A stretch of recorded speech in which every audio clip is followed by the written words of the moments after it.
성경의 가장 중요한 부분을 말씀드리려고 합니다. 아마 가장 중요한 부분이니까 여러분이 많이 들으셔서 또 잘 알고 있는 내용입니다. 그런데 여러분이 잘 알고 있는데 왜 또 전해야 될까? 중요하기 때문에 그렇습니다. 중요한 것은요, 듣고 또 들어야 됩니다. 바울 사도가 로마 교회에 편지를 보냅니다. 로마서죠. 로마 교회는 어떤 교회였냐면 그 믿음이 온 세상에 전파된 믿음으로 소문난 교회였습니다. 그럼에도 불구하고 사도 바울이 로마에 편지를 보냅니다. 그 이유가 로마서 1장 15절에 나오는데요. 이 말씀 함께 읽겠습니다. 그러므로 나는 할 수 있는 대로 로마에 있는 너희에게 복음 전하기를 원하노라. 이상해요. 로마 교회 성도들에게 또 복음을 전한다는 거예요. 여러분, 로마 교회 성도들이 복음을 모를 리가 없죠. 복음을 듣고 예수님을 믿었으니까 교회가 세워진 거 아니겠습니까? 뿐만 아니라 그 믿음이 소문난 교회였음에도 불구하고 바울이 로마 교회에 다시 복음을 전하고 싶어서 로마서를 쓰게 됩니다. 그 이유가 뭐예요? 우리가 너무 쉽게 잊어버리기 때문에 그렇습니다. 그래서 복음을 알면서도 복음을 따라 살지 못할 때가 있기 때문에 그렇습니다. 실제로 여러분 로마서를 읽다 보면 로마 교회 안에 여러 가지 문제들이 있는 것을 보게 됩니다. 왜요? 로마 교회 성도들이 복음을 알고 또 복음대로 열심히 살고 있었지만 또한 그 믿음 안에 복음대로 살지 못하는 부분들이 있었던 것입니다. 여러분, 우리에게도 해당되는 일 아니겠습니까? 여러분, 우리가 이미 복음을 듣고 예수님을 나의 주님으로 고백하고 있습니다. 그래서 오늘 이렇게 주님 앞에 나와 예배 드리는 것 아니겠습니까? 그럼에도 불구하고 우리의 신앙생활에 여러 가지 문제들이 나타날 때가 있습니다. 왜 그렇습니까? 복음을 잘 알지만 복음대로 살지 못하는 부분이 우리 안에 있기 때문에 그렇습니다.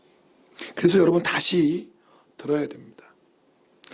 저는 오늘 그런 바울의 마음을 가지고 여러분에게 말씀 나누고자 합니다. 이미 다 알지만 그러나 너무나 중요한 말씀이기에 오늘 여러분 다시 그 말씀 앞에 설 수 있기를 바랍니다. 그리고 정말 내가 복음을 따라 살고 있는지 우리의 믿음을 점검해 보길 원합니다. 여러분, 성경의 가장 중요한 내용이 뭐예요? 십자가와 부활입니다. 십자가와 부활이 없으면 기독교는 없습니다. 하나님께서 독생자 예수 그리스도를 우리를 위해 보내주셨습니다. 우리 죄 때문이죠. 히브리서 9장 27절에 보면 한 번 죽는 것은 사람에게 정해진 것이요 그 후에는 심판이 있으리라 그렇게 말씀하셨습니다. 한 번 죽는 것은 정해진 것이고 근데 그 죽음으로 끝나는 것 아니라 그 뒤에 뭐가 있다고요? 심판이 있습니다. 어떤 심판입니까? 죄에 대한 심판입니다. 그래서 죄가 있는 자는 뭐예요? 다 사망의 심판을 받습니다. 그러니까 우리가 육신으로 한 번 죽는 것을 첫째 사망이라고 그러고요. 그리고 그 죄의 심판으로 인하여서 영원한 지옥의 심판받는 것을 둘째 사망이라고 성경은 말씀합니다. 근데 문제가 있어요. 죄 안 지은 사람이 어디 있어요? 혹시 세상 사람 가운데 나는 죄진 적 한 번도 없습니다 라고 말할지도 모르겠어요. 세상법을 한 번도 어기지 않아서 나는 죄인이 아닙니다 라고 말할 수 있을지 모르겠지만 성경이 말하는 죄는 그게 아니에요. 하나님의 말씀을 하나라도 어기면 뭐예요? 죄예요. 그렇다고 한다면 우리 중에 죄인 아닌 사람이 어디 있겠어요? 그러니까 우리는 다 뭐예요? 둘째 사망 받을 수밖에 없는 거예요. 하나님께서 우리를 사랑하셔서 그대로 놔두실 수 없잖아요. 그래서 우리를 구원하시기 위해서 뭐예요? 독생자 예수 그리스도를 보내주셨습니다. 예수님께서 십자가에서 생명 버리셨습니다. 왜요? 우리가 치러야 될 죄의 값을 예수님께서 대신 지불하신 겁니다. 여러분, 오늘 부활에 대한 말씀을 나누면서 십자가를 전하는 이유가 있습니다. 예수님께서 십자가에서 죽으신 이유가 뭐 때문이에요? 우리의 죄 때문이에요. 여러분, 죄를 가지고 있는 자는 반드시 뭐예요? 사망의 심판을 받을 수밖에 없어요. 왜요? 죄의 값이 사망이기 때문에 그렇습니다. 자, 그렇다면 예수님께서 십자가에서 죄의 문제를 해결해 주셨다. 그럼 무슨 문제도 해결되겠어요? 내 사망의 문제가 해결되는 거예요. 너무 어렵나요? 대답을 안 하셔서. 그렇죠. 아니 우리가 사망이 왜 왔어요? 뭐 때문에요? 죄 때문에 사망이 온 거예요. 그러니까 죄의 문제를 해결하면 무슨 문제가 해결되죠? 사망의 문제가 해결되는 거예요. 자, 그러면 예수님께서 죄의 문제를 해결하셨다. 그 증거가 뭡니까? 부활인 거예요. 부활. 안지사님, 와, 세상에 몇 년 만에 지금 대답을 하셨어요. 남수경 목사님 왜 안 오셨어? 이 기쁘고 좋은 날. 아, 그러셨어. 죄송합니다. 참. 세상에 이 기쁘고 좋은 날. 야, 몇 년 만에 안지사님이 자신있게 부활. 이거 정말 1월 13일 기록해 놓으셔야 됩니다. 가문의 영광입니다, 지금. 여러분, 그래서 부활이 중요한 거예요. 예수님이 우리의 죄의 문제를 해결하기 위해서 십자가에 죽으셨어요. 그럼 죄의 문제를 해결하면 무슨 문제가 해결된다고요? 사망의 문제가 해결돼요. 그럼 사망의 문제를 해결한 것 무엇으로 알 수 있습니까? 부활인 거예요. 그래서 예수님의 부활 사건이 얼마나 중요하냐면 예수님이 부활하신 걸 통해서 야 정말 예수님이 십자가에서 모든 죄의 문제를 해결하셨구나 우리가 알 수 있는 거예요. 여러분 예수님의 부활을 확신하는 사람에게는 정말 예수님의 부활을 믿는 자에게는 그 신앙에 두 가지 확신이 있습니다. 첫 번째는요 죄사함의 확신입니다. 왜요? 예수님이 부활하셨다라는 것은 예수님이 뭘 해결하셨다는 거예요? 죄의 문제를 해결하셨다라는 거예요. 그러니까 예수님의 부활을 믿는 자는요 죄사함의 확신이 있습니다. 제가 우리 성도들하고 이렇게 말씀도 나누고 때로는 성도들하고 이렇게 성경 공부를 하다 보면 제가 깜짝깜짝 놀랄 때가 있습니다. 그게 뭐냐면 분명히 예수님을 믿는다고 말씀하시거든요. 예수님 나의 구세주이십니다. 예수님이 나를 위해 십자가에 죽으셨습니다. 이거 분명히 믿는다고 얘기해요. 그럼 제가 물어봐요. 구원의 확신이 있습니까? 잘 모르겠대. 아니 예수님이 십자가에서 죽으신 게 분명하고 예수님이 나의 죄 때문에 죽으셨다고 고백하는데 그럼 구원의 확신이 있습니까? 오늘 죽어도 천국에 갈 수 있습니까? 그러면 죽어봐야 안 돼. 이게 지금 여러분 웃을 일이 아니라 이건 진짜 심각한 문제예요. 아니 예수님이 나를 위해 죽으셨다면서요. 나는 예수님이 십자가를 분명히 믿는다면서 그러면서도 구원의 확신은 또 없대요. 죽어봐야 알겠대요. 혹시 오늘 여러분 가운데 그런 분이 계실지도 몰라요. 예수님이 저를 위해 십자가에 죽으셨죠. 그런데도 그러면 구원의 확신이 있습니까? 정말 오늘 밤에 주님이 날 부르셔도 나는 구원받을 확신이 있습니까? 그럼 여러분 가운데 글쎄요. 그건 잘 모르겠는데요. 하실 분이 있다면 오늘 말씀 정말 잘 들으셔야 됩니다. 그분은요. 다시 십자가의 복음 들어야 되는 거예요. 정말 예수님께서 나의 죄를 위해서 십자가에서 죽으시고 십자가에서 죽으심으로 말미암아 내 모든 죄의 문제를 해결하셨고 내 모든 죄의 문제가 해결받았기 때문에 나는 구원받았습니다 라는 분명한 고백을 하실 수 있어야 돼요. 자, 그런데 여러분 가운데 나는 분명히 예수님의 십자가를 믿습니다. 예수님께서 나를 위해서 죽으신 거 분명히 믿습니다. 그런데 왜 나는 구원의 확신이 자꾸 흔들릴까요? 라는 분이 있다면 이유가 있습니다. 여러분 십자가를 든든히 붙잡지 않고 있기 때문에 그렇습니다. 여러분 십자가는요 우리가 예수님 처음 믿을 때만 붙잡는 게 아니에요. 십자가는 우리의 신앙생활의 전부예요. 여러분 우리는요 주님 만나는 그 순간까지 십자가 든든히 붙잡아야 돼요. 찬송가 270장 4절 기억하시죠? 네, 십자가 단단히 붙잡고 날마다 이기며 나가세요. 무슨 말이에요? 십자가 붙잡으면 날마다 이기지만 십자가 붙잡지 않으면 날마다 져요. 자, 그럼 언제까지 우리가 십자가 단단히 붙잡아야 돼요? 주 앞에 찬양할 때까지. 뭐예요? 주님 앞에 서는 그 순간까지 십자가 단단히 붙잡고 사셔야 돼요. 여러분 내가요 구원에 자꾸 확신이 흔들리는 이유는 뭐냐면 십자가를 든든히 붙잡고 있지 않아서 그래요. 여러분 십자가를 붙잡고 사는 성도는요 반드시 두 가지 모습이 나타납니다. 첫 번째는요 구원의 기쁨과 감격이 살아있어요. 여러분에게 묻습니다. 여러분 구원의 기쁨 있습니까? 구원의 감격이 있습니까? 내 얼굴은 그렇지가 않아요. 지금 아멘 하는데 구원의 기쁨과 감격이 있어서 아멘 하는 얼굴이 아니라 아멘. 어제 부부싸움 하셨어요? 아니 구원의 기쁨과 감격을 얘기하는데 얼굴은 굳어져가지고 아멘. 좀 이상해요. 여러분 사실은요 구원의 기쁨과 감격 없이 사는 성도가 참 많습니다. 여러분 성도의 능력이 뭔 줄 아세요? 구원의 기쁨, 구원의 감격이에요. 여러분 구원의 기쁨과 감격이 있는 성도 죄 짓는 거 보셨어요? 설령 육신의 연약함 때문에 죄를 지을지 몰라도요 곧장 회개하고 돌이킵니다. 죄가 절대 그를 지배할 수가 있어요. 지배할 수가 없어요. 여러분 구원의 기쁨과 감격이 있는 성도가 시험에 드는 거 보셨어요? 시험거리가 없는 게 아니에요. 시험거리는 늘 있죠. 그런데 시험거리가 시험이 안 돼요. 주님이 나를 이렇게 사랑하셔서 나를 구원하셨는데 그 기쁨과 감격 때문에 어떤 시험거리도 시험이 안 돼요. 여러분 시험은요 우리가 노력해서 이기는 게 아니에요. 주님의 사랑으로 그 구원의 기쁨과 감격이 충만해지면요 더 이상 시험거리가 시험이 안 돼요. 여러분 우리가 속지 말아야 될 게 있습니다. 예수 오래 믿었다고 구원의 기쁨과 감격이 사라지는 거 절대 아닙니다. 사도 바울 여러분 우리가 한번 생각해 보세요. 사도 바울이 구원의 기쁨과 감격이 잃어버린 적이 있었을 것 같아요? 아마 없었을 것 같아요. 어떻게 알 수 있어요? 사도 바울의 인생을 보면 알 수 있어요. 사도 바울이 복음을 위해서 이런 환난과 핍박을 당합니다. 우리 이 말씀은 함께 읽겠습니다. 고린도후서 11장 24절에서 27절까지의 말씀입니다. 같이 읽겠습니다.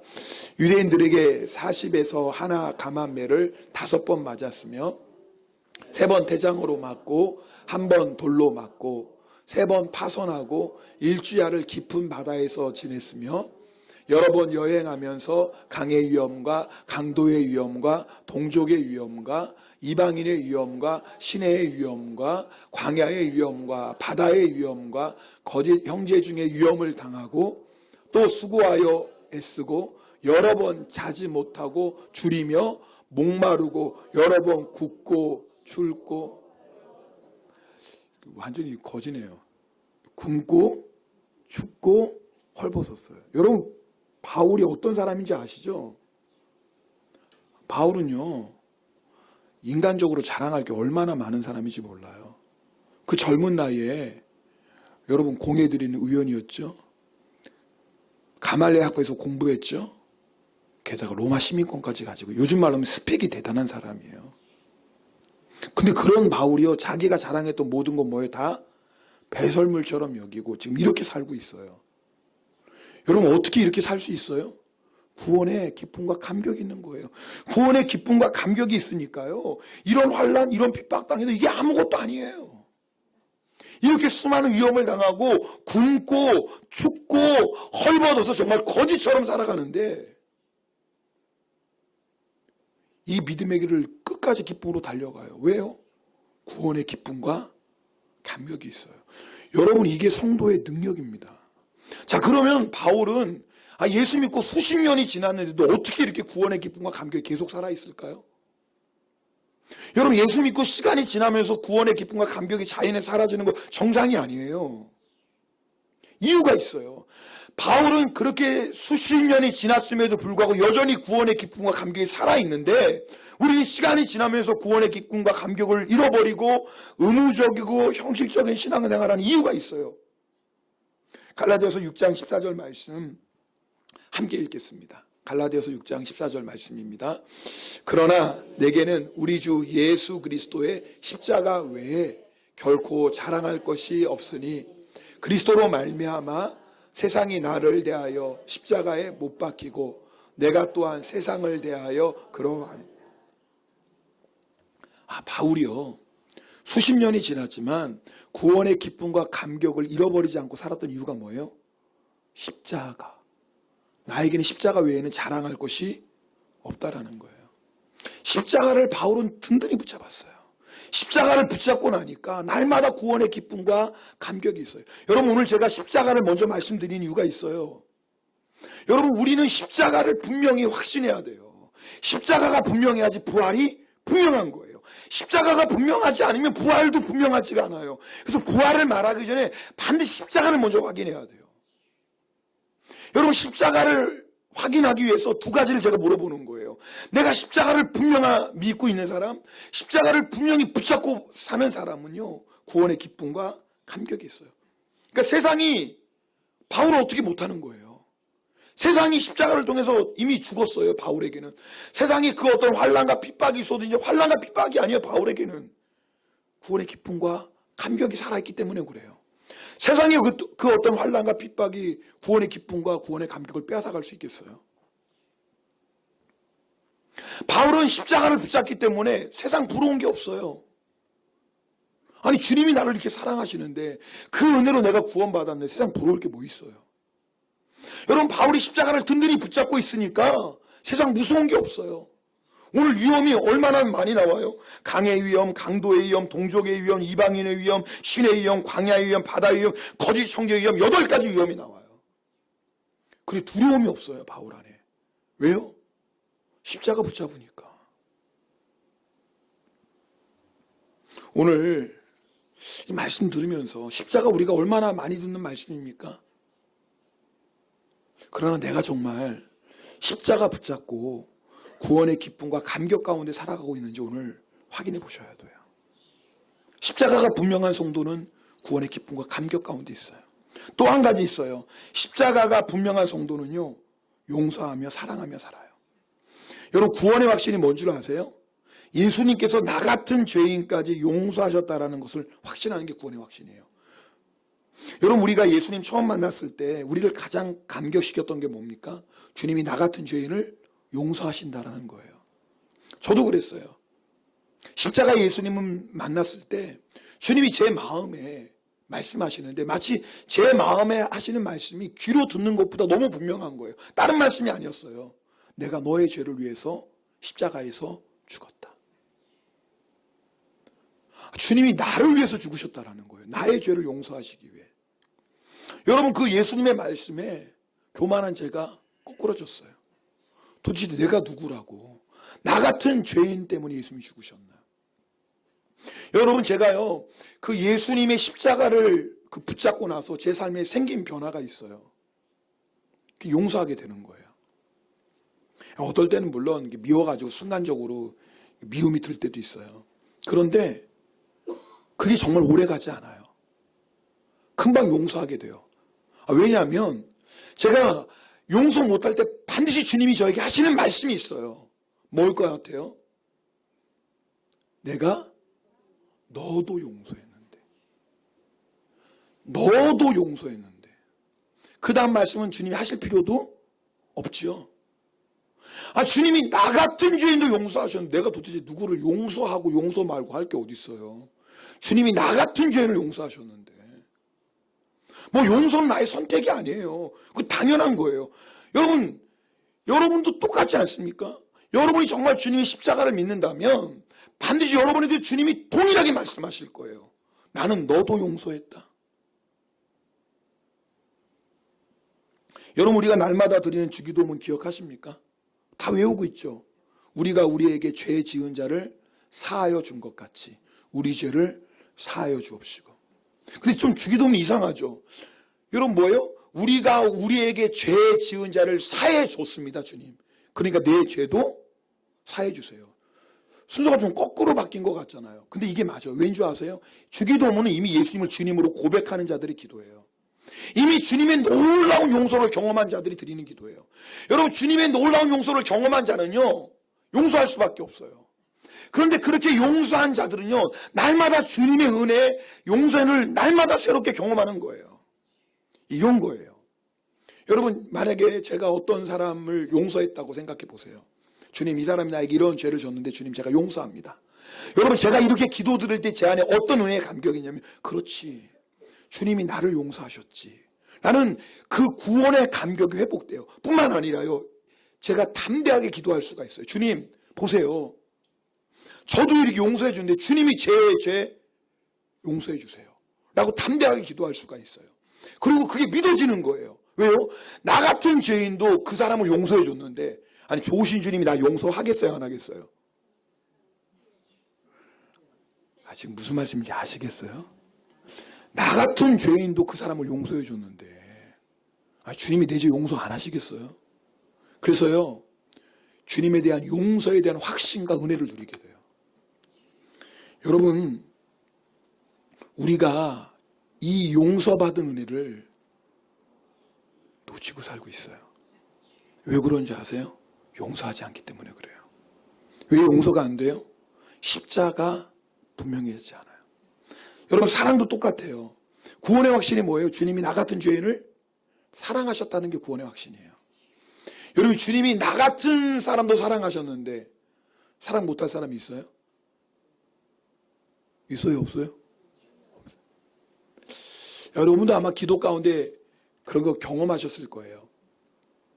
예를 들어서 어떤 사람이 나를 너무 힘들게 해. 그래가지고 너무나 속상해서 기도해요. 근데 주님이 뭐라고 말씀하시냐면 내가 그도 사랑한다. 여러분, 그 음성 듣습니까?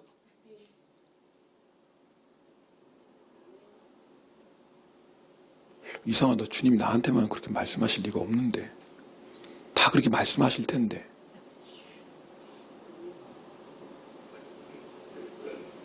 그래서 사랑 안 할 수가 없는 거예요. 왜요? 주님이 그 사람도 사랑하시는데. 그럼 끝났잖아요. 거기다 뭘 도대체 필요해요? 주님이 그 사람도 사랑하시는데. 여러분, 이것은요, 우리 힘으로 되는 게 아니에요. 주의 십자가가 분명하면 용서와 사랑은요, 당연한 거예요. 이건 하고 말고 할 문제가 아니에요. 왜요? 이건 우리 힘으로 하는 게 아니에요. 그래서 요한일서 3장 15절 16절에는 이렇게 말씀합니다. 우리 이 말씀 같이 읽어보겠습니다. 그 형제를 미워하는 자마다 살인하는 자니 살인하는 자마다 영생의 그 속에 거하지 아니하는 것을 우리가, 참 무서운 말씀이에요. 그 형제를 미워하는 자마다 뭐 한다고요? 말하기도 좀 무서워. 그 형제를 미워하는 자마다 뭐예요? 살인하는 자래요. 제 얘기가 아니에요. 하나님 말씀이에요. 근데 그 다음 말씀이 더 무서워요. 그 안에 뭐가 없다고요? 영생이 없대요. 영생은 예수 그리스도거든요. 예수 그리스도가 없대요. 그러면서 그 다음 말씀 읽어볼까요? 3장 16절입니다. 그가 우리를 위하여 목숨을 버리셨으니 우리가 이로써 사랑을 알고 우리도 형제들을 위하여 목숨을 버리는 것이, 이게 참 마땅하대요. 자, 보세요. 지금 주님의 말씀을 들어보세요. 주님의 사랑이 그 안에 있는 사람은, 주님의 사랑이 어떤 사랑이에요? 나 같은 죄인도 용서하시고 나 같은 죄인도 사랑하신 사랑이에요. 근데 그 주님의 사랑이 내 안에 있으면 내가 어떻게 살아가요? 형제를 위하여 목숨을 버리는 게 뭐예요? 마땅하다. 이건 버려라도 아니에요. 마땅하다. 당연하다. 그렇게 될 수밖에 없다. 왜요? 내 안에 누가 계시기 때문에? 주님이 계시기 때문에. 여러분, 그러니까요, 용서와 사랑의 문제는요, 인간관계 문제 아닙니다. 여러분 잘 아셔야 돼요.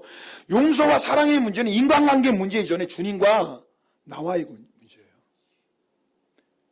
내가 정말 그리스도 예수의 십자가의 복음이 분명하다면, 그 십자가의 주님이 내 안에 계시다면 용서와 사랑은 당연하게 될 수밖에 없어요. 용서와 사랑의 문제가 막혔다는 건 지금 뭐에 문제가 생긴 거냐면, 지금 주님과 나와의 관계가 문제가 생긴 거예요. 십자가의 복음이 내 안에 지금 분명하지 않은 거예요. 여러분, 예수님 처음 만났을 때 다 생각해 보세요. 주님이 십자가 앞에 섰을 때 생각해 보세요. 뭐 용서, 사랑 이건 말할 것도 없었어요. 그냥 용서가 되고 그냥 사랑이 됐잖아요. 그래요, 안 그래요? 여러분, 주님 만났다면 다 경험하셨을 거예요. 그것은 우리 힘으로 하는 게 아니에요. 할 수도 없어요. 그것은 십자가의 주님만이 하실 수 있는 일이에요. 그런데 십자가의 주님이 내 안에 계시면 용서하게 되고 사랑하게 되는 거예요. 여러분, 이 부분이 막혀 있다면 오늘 십자가로 돌아가셔야 된다니까요. 오늘 제가 이 얘기 왜 말씀드려요? 십자가로 돌아가시라고요. 십자가 앞에 다시 서셔야 돼요. 십자가 붙잡으셔야 돼요. 지금 십자가 여러분 붙잡지 않고 살고 있어서 구원의 기쁨, 구원의 감격이 없는 거예요. 예수 오래 믿어서 구원의 기쁨, 감격 사라진 게 아니라고요. 내가 문제가 생기고 인생에 여러 가지 어려움이 있어서 구원의 기쁨, 감격 사라진 거 아니에요. 잊지 마세요. 십자가 놓치고 있는 거예요. 십자가 놓치고 있으면 구원의 기쁨과 감격 잃어버려요. 구원의 기쁨, 감격 잃어버리면 작은 문제 앞에서 우리 넘어질 수밖에 없어요. 십자가 붙잡고 있는 사람 용서하고 사랑하게 돼요. 우리 힘으로 하는 거 아니에요.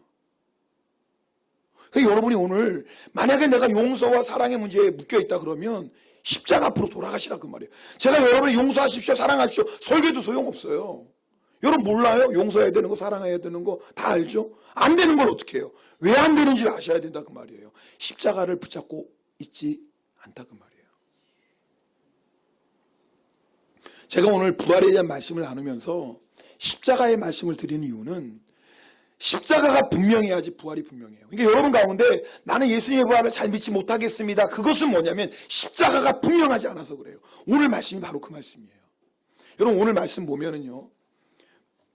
막달라 마리아가 지금 무덤에 갔습니다. 여러분 우리가 읽은 성경에는 막달라 마리아만 나오지만 마가복음 16장 1절 보면은 막달라 마리아와 그 다음에 야고보의 어머니 마리아 그리고 살롬의 세 여인이 예수님의 무덤에 갑니다. 마태, 마가, 누가복음에 기록된 것을 요한복음 많이 생략했어요. 왜? 이미 다 기록했기 때문이에요. 뿐만 아니라 마태, 마가, 누가복음을 보면 똑같이 천사가 여인들에게 말합니다. 예수님이 부활했다고. 그리고 빈 무덤을 보여줍니다. 예수님이 부활해진 거죠. 그리고 또 뭐라고 말씀하십니까? 이 부활의 소식을 제자들에게 알리라고 말씀하십니다. 자, 이 막달라 마리아가 그래서 제자들에게 지금 예수님이 시체가 없다고 지금 전합니다. 자, 그런데 그 얘기를 듣고 뭐예요? 베드로와 주님이 사랑하시는 그 다른 제자는 요한을 얘기하거든요. 지금 무덤으로 막 달려갑니다. 나 달려가서 딱 봤더니 정말 무덤이 비어있는 거예요. 8절 말씀입니다. 8절 말씀 읽겠습니다. 오늘 본문입니다. 그때야 무덤에 먼저 갔던 그 다른 제자도 들어가 보고 믿더라. 여기서 믿었다는 건 예수님이 부활을 믿었다는 게 아니에요. 정말 시체가 없네. 이거 막달라 마리아가 예수님이 시체가 없다고 얘기했을 때 설마 그런 일이 있을까? 누가 예수님의 시체를 도둑질해가? 그래도 깜짝 놀라서 막 뛰어왔거든요. 근데 무덤 안에 딱 들어가 보니까 진짜 예수님이 시체가 없는 거예요. 여기서 믿었다는 건 예수님의 부활을 믿은 게 아니에요. 예수님이 시체가 없어졌다는 막달라 마리아의 말을 믿었다 그 말이에요. 제자들이 예수님의 부활을 믿지 못했다는 건 9절에 보면 금방 알아요. 그리고 9절 말씀 읽겠습니다. 9절입니다. 그들은 성경에 그가 죽은 자 가운데서 다시 살아나야 하리라 하신 말씀을 아직 알지 못하였더라. 참 이상하잖아요. 예수님 말씀 안 하셨나요? 부활하시는 거? 얼마나 많이 말씀하셨는지 몰라요. 특히 예루살렘에 올라오시면서 집중적으로 주님 말씀하셨어요. 내가 대제사장들과 장로들의 손이 팔리리라. 그러나 내가 부활하리라. 여러분 그런데 왜 제자들은 예수님의 이 부활을 몰랐을까요? 여인들이 얘기를 듣고 자기들의 눈으로 직접 예수님의 시체가 없는 것을 보았으면서도 여러분 예수님의 시체에 누가 도둑질하러 가지 않았어요. 제가 오늘은 거기에 포커스를 맞추지 않아서 말씀드리지 않지만 여러분 누가 예수님의 시체를 도둑질해 간다고 생각해 보세요. 여러분 세마포 벗기고 도둑질해요? 그냥 들고 도둑질을 해요? 지금 무슨 질문인지 잘 모르시나? 도둑질하는데 누가 예수님 시체 세마포 다 벗겨도 어떻게 해요? 차곡차곡 개 놓고 누가 시체를 도둑질해 가요? 도둑질할 때 어떻게 해요? 세마포 그냥 가죠. 만약에 벗긴다고 그래도 어떻게 벗기겠어요? 그냥 벗겨가지고 던져놓지. 누가 그냥 여러분 빨래 개가지고 그 옷장에 넣어놓은 거 좀 누가 차곡차곡 개겠어요. 그러니까 예수님의 시체는 도둑질당하지 않은 게 요한이 계속 왜요? 소문을 그렇게 냈잖아요. 로마 군사들이 천사가 와서 돌을 굴리고 예수님 부활하시고 로마 군사들이 봤는데 뭐예요? 그거 전하니까 뭐예요? 대제사장들이 뭐예요? 돈 주고 뭐라고 그래요? 제자들이 도둑질을 했다라고 얘기해라. 그 소문 냈잖아요. 그러니까 일부러 요한이 지금 이렇게 자세히 기록하는 이유는 뭐냐면 예수님의 시체를 도둑질한 게 아니라 그래요. 여러분 제자들이 예수님의 시체를 도둑질했다고 생각해 보세요. 여러분 깜짝 놀라서 달려가겠어요 무덤으로.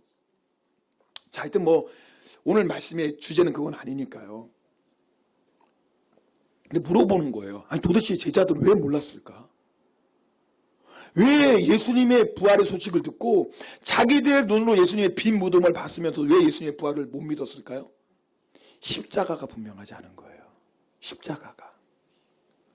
물론 제자들은 예수님께서 십자가에 죽으신 거 알아요. 알지만 십자가의 의미를 몰랐어요. 예수님이 우리를 죄에서 용서하시기 위해 십자가에 죽으셨다는 그 십자가의 의미를 몰라요. 예수님 말씀하셨지만 관심도 없어요. 왜요? 예수님이 예루살렘으로 올라가면서 제자들에게 십자가를 말씀하시고 부활을 말씀하시거든요. 근데 제자들의 귀에는 그게 안 들어와요. 왜? 제자들은 지금 어떤 생각이 있어요? 지금 예루살렘에 올라가면 예수님이 왕이 되실 거야. 왕이 되시면 뭐 해야 돼요? 12명이니까 서열을 정해야 될 거 아니에요. 그래서 제자들이 예루살렘으로 올라가는 도중에 뭐 했다? 서로 싸웠다. 왜 싸웠어요? 서열 매겨야 되잖아요. 지금 왕 되시면 지금 1번부터 12번까지 서열을 매겨놔야 될 거야. 그래서 싸운 거예요, 제자들이요. 예루살렘 올라가면서 예수님은 내가 십자가에서 대속물로 죽는다. 그리고 내가 부활하리라. 대속물이 뭐예요? 여러분 마태복음 20장 28절 예수님이 분명히 말씀하셨거든. 나는 내 생명을 많은 사람의 대속물로 줘. 대속물은 뭐냐면 죄는 내가 지었어요. 그럼 죄값을 누가 지불해야 돼요? 내가 지불해야 돼요. 근데 누가 대신 지불해 주시는 거예요? 예수님이 대신 지불해 주시는, 이게 대속물이에요. 예수님이 죄값을 대신 받고 대신 치러주셨어요. 예수님은 분명히 십자가의 의미를 제자들에게 설명하셨어요. 나는 대속물이다. 근데 들리지가 않는 거예요. 왜요?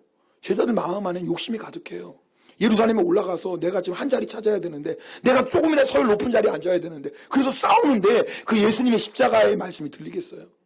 십자가의 의미를 모르니까 당연히 뭐도 몰라요? 부활도 몰라요. 오늘 제가 전하는 말씀의 핵심은 제자들이 그 부활을 믿지 못했다 그 말이에요. 물론 나중에 예수님, 부활하신 예수님 나타나서 보고 믿지만 여전히 믿지 못하는 제자들. 왜 믿지 못해요? 십자가가 분명하지 않으니까 부활을 믿지 못해요. 오늘도 예수 믿는 여러분 가운데 부활이 분명하지 않은 분이 있을 수도 있어요. 교회를 다니면서도 예수님을 믿는다고 하면서도 부활이 분명하지 않은 분들이 있어요. 부활이 분명하지 않은 이유는 뭐예요? 예수님의 십자가가 분명하지 않기 때문에 그래요. 그럼 나는 예수님을 믿는데 왜 예수님의 십자가가 분명하지 않을까요? 예수님의 십자가를 붙잡고 있지 않고 있어서 그래요. 그래서 제가 두 가지 말씀드린 거예요. 내가 예수님의 십자가를 붙잡고 있는지 아닌지 확인할 수 있는 두 가지. 십자가를 붙잡고 사는 성도는 구원의 기쁨과 감격이 있고, 십자가를 붙잡고 사는 성도는 용서와 사랑이 되어지는 거예요. 그걸 통해서 내가 십자가를 든든히 붙잡고 있는지 확인하시라 그 말이에요. 여러분, 예수님의 부활을 믿는 성도는 또 한 가지 확신이 있어요. 나의 부활, 천국을 확신해요. 고린도전서 15장 20절 말씀을 함께 읽겠습니다. 고린도전서 15장 20절. 그러나 이제 그리스도께서 죽은 자 가운데서 다시 살아나사 잠자는 자들의 첫 열매가 되셨도다. 여러분, 예수님께서 죽은 자들 가운데서 살아나서 잠자는 자들의 첫 열매, 부활의 첫 열매가 돼요. 여러분, 첫 열매가 됐다는 말은 뭐예요? 그 다음에 뭐예요? 수많은 열매들이, 부활의 열매들이 맺어질 거예요. 자, 예수님이 부활의 첫 열매예요. 그럼 예수님을 따라서 이제 수많은 부활의 열매들이 맺어질 때 그게 누구예요? 우리. 나예요, 나. 그래서 예수님의 부활을 믿는 사람은 뭘 믿는 거예요? 나의 부활도 확신하고 천국을 확신해요. 여러분은 부활할 거 믿습니까? 여러분이 부활할 거 믿냐 그 말이에요. 여러분 천국을 믿습니까? 진짜 믿어요?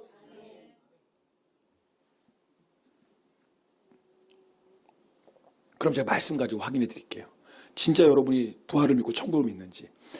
고린도전서 13장은 사랑장이라고 해요. 여러분 오늘 말씀 집중하셔야 돼요. 좀 약간 논리적이죠. 저에 어울리지 않게. 근데 오늘 말씀을 잘 들으세요. 왜 십자가 부활만큼 중요한 게 없으니까. 제가 부활을 설명하고 십자가를 설명하는 이유를 말씀드렸죠. 여러분 보세요. 그럼 내가 부활이 분명하다. 고린도전서 13장은요 사랑장이에요. 사랑에 대해서 제일 많이 말씀하고 있으니까요. 고린도전서 15장은요 부활장이라고 해요. 부활에서 제일 많이 말씀하고 있어요. 그 부활장 고린도전서 15장의 마지막 절이 58절이거든요. 부활의 결론이에요. 부활을 믿는 성도들의 결론이 15장 58절이에요. 자, 우리 읽겠습니다. 자, 시작.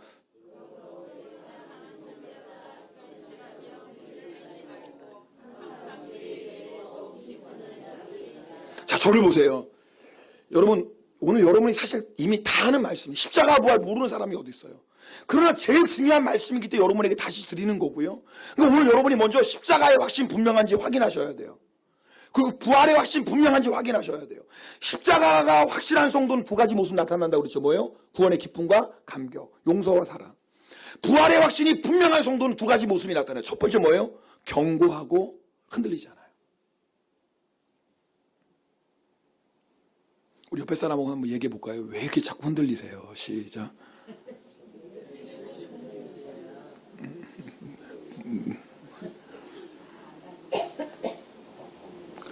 여러분,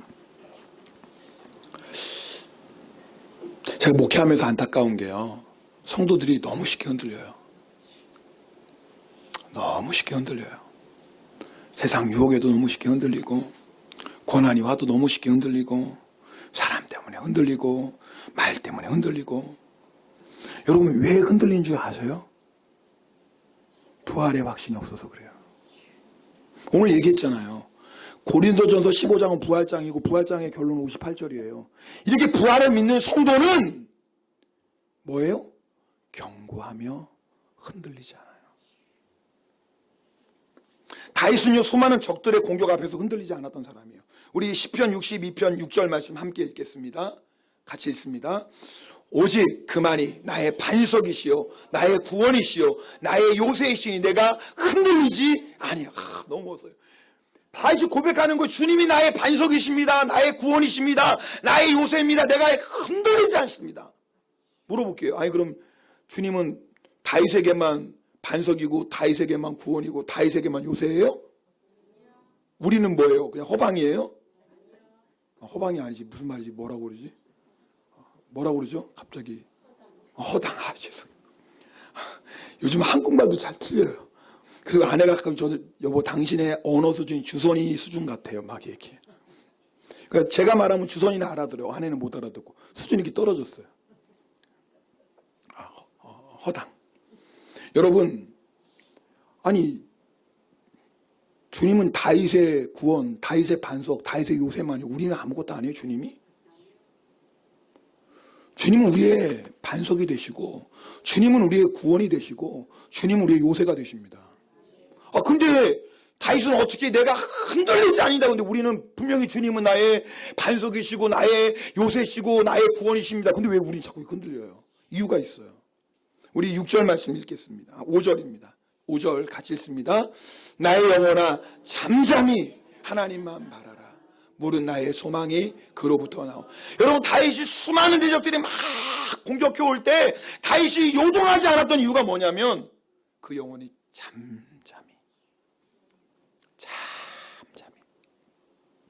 잠잠히 하나님만 바라봤어요.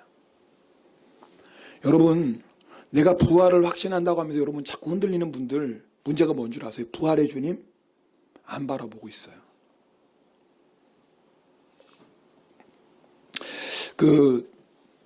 여러분 가운데 이렇게 자꾸 이렇게 내가 부활의 주님을 믿으면서도 흔들린다, 견고하지 않다 그러면 주님을 바라보셔야 돼요. 저에게는 말씀 있는 시간이 그런 시간이죠. 개인적으로는. 제가 늘 말씀 읽거든요. 주일날은 이제 성경 통독하는 게 저녁에 통독을 해요. 아침에 할 시간이 없잖아요. 네, 저녁에 통독을 해요. 어떨 때는 피곤하죠. 한국말로 2번 읽고 일본말로도 2번 읽는데, 한국말은 뭐 어렵지 않아요. 일본말로 2번 읽는데 이거 소리내서 읽어야 되잖아요. 눈으로 안 읽고 소리내서. 근데 제가 말씀드린 소리내서 읽다 보면 발음 틀리는 게 너무나 많은 거예요. 근데 틀리면 또 어떻게 해야 돼요? 다시 읽어야 돼요. 성격이 어떡하겠어요. 그러니까 또 읽어야 돼요. 그렇게 읽다 보니까 시간이 너무 많이 걸려요. 그리고 이제 사람 이름이 나온다 그러면 그때 시험에 드는 거예요. 성경 읽으면서. 주여, 왜 이렇게 사람 이름이 성경에 많습니까? 여러분, 역대상 1장부터 7장은요 족보가 나와요. 그때 저 울면서 읽습니다. 농담이 아니에요. 진짜 혀가 안 돌아가요. 여러분 웃으라고 얘기하는 게 진짜요. 혀가 안 돌아가는 막 이름을 계속 나오잖아요. 쉬는 시간 없잖아요. 틀리면 또 어떻게 또 읽어야 되잖아. 그러니까 지금 역대상 1장 7장이 뭔데 이렇게 모르시는 분 성경 진짜 안 읽으신 분이에요. 그분은. 역대상 1장부터 7장은 족보기가 나고 성경이 히말라야 하잖아요. 자만 오시면 그거 읽으시면 돼요. 자만을 역대상 딱 1장 펴놓고 읽다 보면 어느새 스르르 잠이 들어요. 그러니 여러분, 제가 역대상 1장부터 7장을 읽을 때 눈물을 흘리며 읽는 거예요. 근데 놀라운 건요, 제 마음이 평안해져요. 왜 그러냐면 말씀을 읽으면서 제가 주님을 바라보거든요. 뭐 예수 주일날 이런저런 막 문제들이 많다, 뭐 이런저런 얘기도 있다, 막 복잡하다. 근데 저녁에 이렇게 딱 성경을 펴고 일본어 성경을 쭉 읽다 보면요, 나도 몰라요. 그냥 내가 잊어버리려고 잊어버리는 게 아니에요. 주님을 바라보니까 제 영혼이 고요해지고요, 제 영혼이 평안해져요. 그러니까 목회하는 거 아니겠어요? 주님 주시는 이 놀라운 평강이 있으니까. 여러분, 그거 맛보시고 계십니까? 여러분, 그거 날마다 맛보고 계시나요? 풍파가 오고 어떤 시험을 하려도 견고하고 흔들리지 않는 내 영혼의 평안함. 그게 부활을 믿는 사람이에요. 그리고 부활을 확신하는 사람의 두 번째 모습이 뭔지요? 항상 주의 일에 더욱 힘써요. 여러분, 우리의 문제가 뭐예요? 기복이 너무 심하잖아요. 봉사도 기분 좋을 땐 봉사해. 마음 내킬 땐 봉사해. 그래서 좀 기분 나쁘면 봉사가 어디 있어요? 왜 그런 줄 아세요? 성격이 왔다 갔다 하는 그 성격 문제가 아니에요. 부활에 대한 확신이 없어요. 여러분, 부활을 믿으면요, 헛되고 헛된 세상 일 때문에 주의 일 타협 안 합니다. 하라고 해도 안 해요. 내가 부활이 분명히 믿는데 천국이 분명한데 어떻게 지금 세상의 즐거움 때문에 주의 일을 타협합니까? 아니, 어떻게 세상 즐거움 때문에 예배를 타협합니까? 부활이 분명하고 천국이 분명한데. 여러분, 왜 우리가 쉽게 타협하는 줄 아세요? 주의 일 왜 쉽게 타협하고 예배 왜 쉽게 타협하는 줄 아세요? 타협하는 거 별것도 아니에요. 오늘 귀찮아서, 오늘 바빠서, 오늘 좀 사람 만나서, 오늘 왠지 가기 싫어. 정말 이유 같지 않은 이유로도 타협해요. 왜 그런 줄 아세요? 부활이 분명하지 않아요. 천국이 분명하지 않아요. 천국을 확신하는 사람은요, 지금보다 주의 일에 더욱 힘쓰는 자들이 돼요.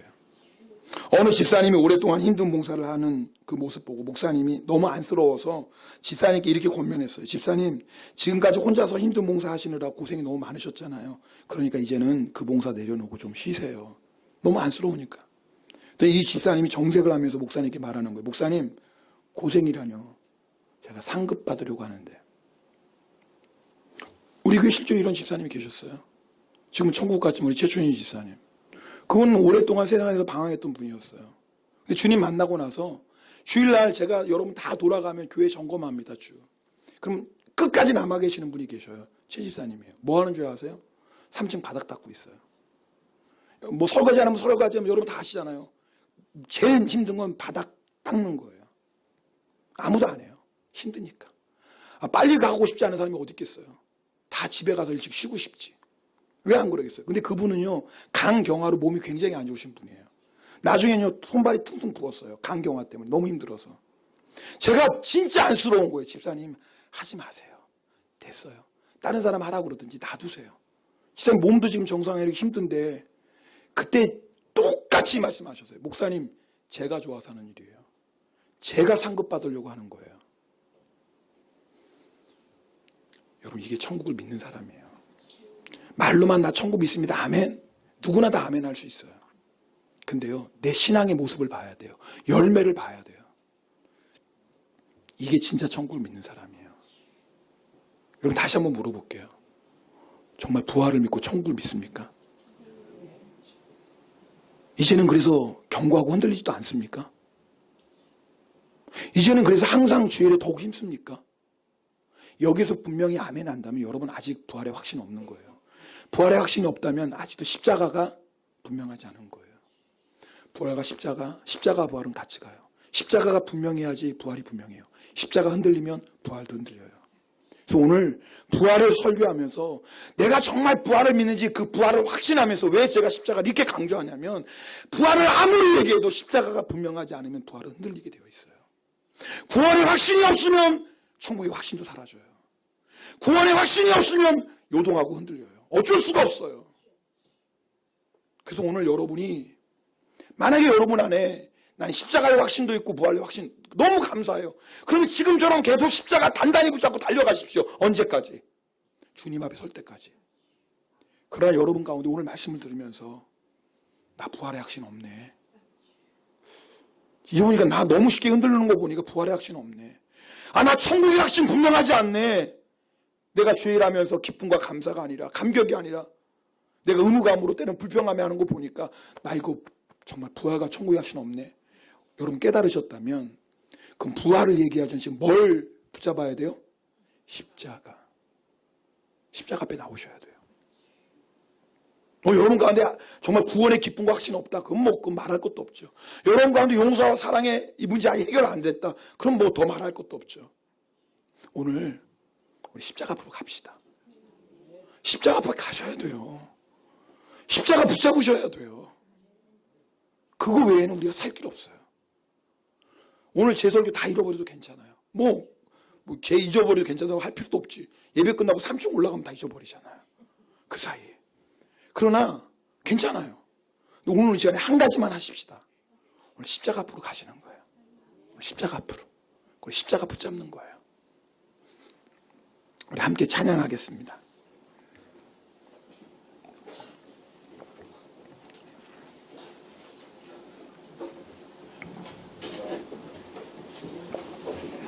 우리 찬송 들으시면서 여러분, 우리는 이미 십자가에서 죽었습니다. 정말 십자가 붙잡으십시다. 예수는 연수대로, 예수 믿는 신앙에 연수대로 하는 거 아니에요. 목사, 장로, 권사 그거 아무것도 아니에요. 십자가 놓치면 다 똑같아요. 아니, 더 추하고 더럽습니다. 십자가 붙잡아야지 진짜 성도인 거예요. 오늘 이 찬송 부르시면서 정말 십자가 붙잡고 다시 한번 결단하며 나가길 원합니다. 우리 함께 찬양합시다.